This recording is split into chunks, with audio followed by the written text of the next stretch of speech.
नमस्कार. आम्ही आता मैरवणीमध्ये स्वच्छता मोहीम सुरू केलेली आहे. इथले तरुण जे आपले युवक आहे गावातले ते आपल्याला जॉईन झालेले आहेत आणि आम्हाला काय सापडलंय बघा, हे मेडिकल वेस्ट आहे. हे बघा या बाटल्या आणि अक्षरशः इंजेक्शन इथं जर तुम्ही खाली बघितलं तर पूर्ण ते मातीत दबून गेले, कारण ते कदाचित बऱ्याच महिन्यांपूर्वी किंवा वर्षापूर्वी ते त्यात गेलेले असतील.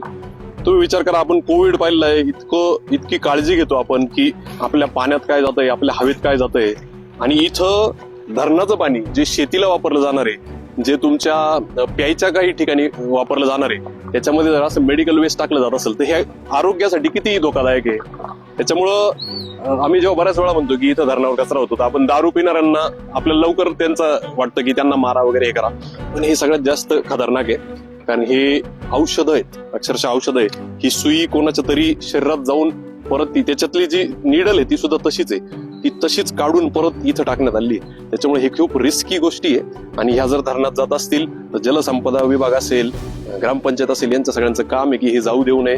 इथं तुम्ही लाईट लावा, CCTV लावा, इथं फलक लावा की बाबा इथं येऊ नका. हे सगळं काम होणं गरजेचं आहे.